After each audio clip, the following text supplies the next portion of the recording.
Mahnam is a person who always love to talk.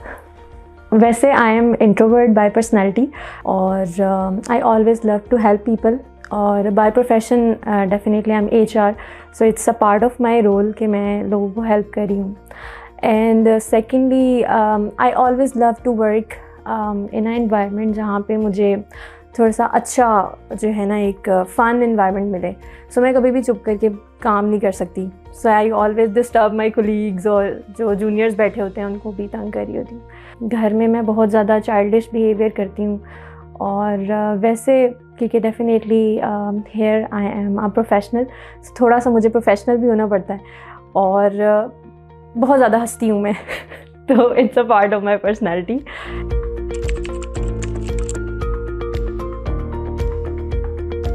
So when I joined Vival in 2020, मेरी जो motivation थी यहाँ पे आने की वो ये थी कि I was the only resource और I was the one who was looking after all the things. So मुझे सीखने को बहुत कुछ मिलना था. So definitely it was my motivation. And later on it's been 4 years with Vival. So मेरी जो जर्नी है यहाँ पे काफ़ी अच्छी रही है. दूसरा, I learn a lot from my mentors और स्पेशली स्टार्टिंग में I work with C management directly. So जब आप किसी सीनियर रिसोर्स के साथ काम करते हो तो आपको बहुत कुछ सीखने को मिलता है. सो अगर वैसे मैं ओवरऑल सम अप करूँ इस चीज़ को तो वाइवल जो है वो मेरा सेकंड होम है.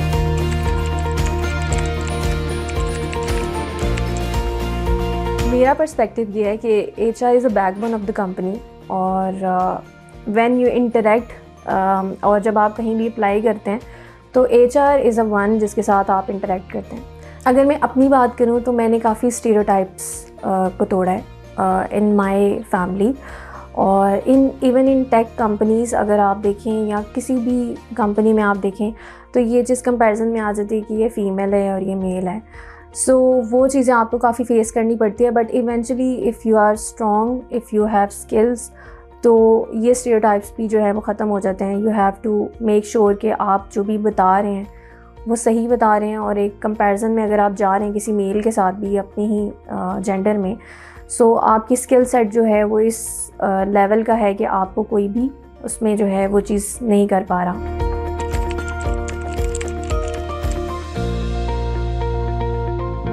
काफ़ी सारे मोमेंट्स हैं बट आई विल कोट मेरे ख्याल से एक ही मोमेंट. सो मुझे प्राउड जब फील हुआ था when I was rewarded with the award of royalty. मैंने जब ज्वाइन किया इन 2020, सो 2021 में मेरे पास बहुत सारी ऐसी चीज़ें आ गई जो इवेंचुअली शायद एक एक्सपीरियंस्ड रिसोर्स के पास भी नहीं होती, या वो एक जो है ना आपका सी मैनेजमेंट के साथ वो रिलेशन नहीं बिल्ड हो पाता, या जो है ना आपकी जिसे कहते हैं ना कॉन्फिडेंस या एक वो चीज़ बिल्ड नहीं हो पाती. सो जब मुझे ये अवार्ड मिला रॉयल्टी, सो ये एक मेरे लिए बिग अचीवमेंट थी कि मैं एक कंपनी में स्टे कर रही हूँ. तो उसकी रीज़न जो है शायद देयर आर मल्टीपल फैक्टर. जब आप जॉब करते हो तो डेफिनेटली मेन फैक्टर है कि यार कंपनसेशन आ रही है, आप जो है कंपनसेशन के लिए कर रहे हो. But definitely there are other factors जो कि लॉयल्टी मेरे ख्याल से बहुत कम लोगों में होती है. So I always believe in myself कि यार मैं कर सकती हूँ. और मुझे कंपनी की तरफ से, मेरे कोलीग्स की तरफ से, मेरे मेंटोर्स की तरफ से ये चीज़ मिली. और जब मुझे वो अवार्ड मिला तो मेरी मदर भी वहाँ पे थी. तो मेरे लिए एक बड़ा प्राउड मोमेंट था कि मुझे वो अवार्ड मिला है, जो कि apart from my performances and all things, वो चीज़ सेपरेट करके एक मुझे मेरी लॉयल्टी पे अवार्ड मिला है. सो ये एक मेरी बिग अचीवमेंट रही है वाइवल में 2023.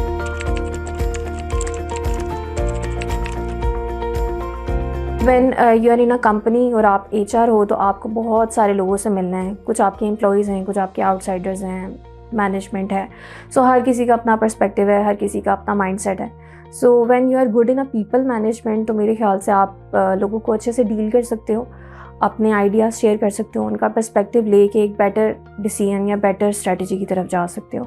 सो ये मेरे लिए इस तरह से इम्पैक्टफुल रहा है कि मैंने बहुत सारे डिफरेंट पर्सपेक्टिव या डिफरेंट माइंडसेट के लोगों से इंटरेक्ट किया है और मैंने बहुत सारे इश्यूज़ को भी फेस किया है इसमें कि बहुत सारे लोग हैं उनका टेम्परामेंट या उनकी जो बात करने का स्टाइल है वो थोड़ा सा डिफरेंट होता है और वो आप थोड़ा सा ना प्रेशराइज हो जाते हो, but this a good thing for me. और मेरी जजमेंट्स आई थिंक कि अच्छी हैं।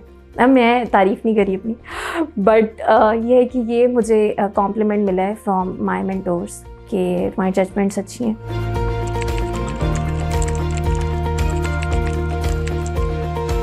वैसे एक जो मेरी नेचर का पार्ट है वो ये है कि मेरे लिए तो रोज़ ही टफ़ होता है, क्योंकि सुबह उठना is a toughest job for me. और जब मैं सुबह उठती हूँ तो मेरे ख्याल से 12 तक तो मैं किसी भी पीपल इंटरेक्शन में शायद नहीं जाना चाहती, but this a part of my job और मैं उस पर मैनेज कर लेती हूँ। बट अगर हम बात करें कि टफेस्ट डेज़ जब प्रेशर आता है काम का मैनेजर की तरफ से, तो उसमें यह है कि मेरी टीम जो है वो बहुत ही ज़्यादा फ़नी टीम है। तो हम लोग आपस में जो है ना एक दूसरे को कभी कमेंट्स पास कर रहे हैं, कभी कोई बात कर रहे हैं। और यस, गॉसिप्स, मरियम के साथ मेरी बड़ी गॉसिप्स होती हैं। सो मरियम और मैं गॉसिप्स करते हैं थोड़ी देर और फिर हमारा मूड सेट हो जाता है, फिर हम काम कर लेते हैं। So this is the only motivation for me कि मेरी टीम के साथ एक अच्छी इंटरेक्शन है और हम इस तरह से चीज़ों को साथ लेके चलते हैं। एंड सेकेंडली ये है कि जब कुछ चीज़ें ऐसी होती हैं जो कि शायद समझ नहीं आ रही होती और हम बहुत ही ज़्यादा फ्रस्ट्रेशन में चले जाते हैं, दैन उमर इज़ अ वन जो कि चीज़ों को जो है ना वो कहते हैं कि यार कोई बात नहीं, कर लेते हैं, मिल के देख लेते हैं।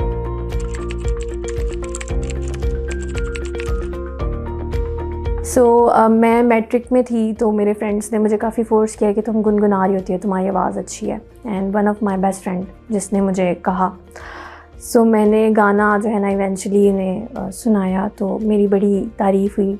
तब मुझे आइडिया हो कि यार मैं भी गा सकती हूँ, आवाज़ अच्छी है मेरी।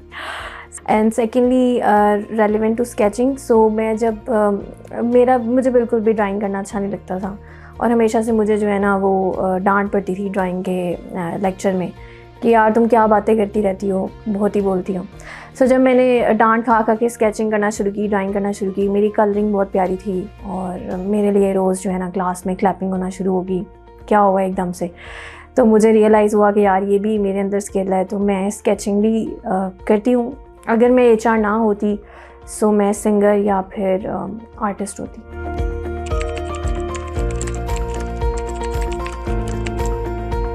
मेमोरेबल मोमेंट या फ़नी मोमेंट कह सकते हैं जो कि मुझे याद है, जब मैंने वाइवल ज्वाइन की तो 3-4 दिन के बाद, क्योंकि कंस्ट्रक्शन हो रही थी तो हम कुछ मिक्स एंड मैच टीम्स बैठती थी।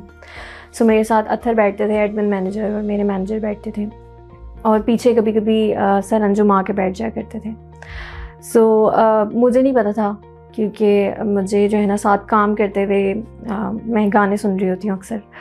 मैं गाने सुन भी रही थी, हल्का हल्का गुनगुना भी रही थी, तो पीछे से सर अंजुम बैठे हुए थे। तो मुझे अत्थर ने कहा यार क्या हो गया है, आहिस्ता बोलो। मैंने कहा यार क्या हुआ है, तो मुझे कहते हैं कि यार सर अंजुम है। मैंने कहा कौन है सर अंजुम यार, तो वो कहता है कि यार CEO है। मैंने कहा ओह अच्छा CEO है, ओके। तो फिर मुझे तब पता चला था कि अच्छा कोई CEO भी है, सर अंजुम है, ओके अब नहीं बोलना, आप चुप करके काम करना। तो इट वाज अ फनी और मेमोरेबल मोमेंट।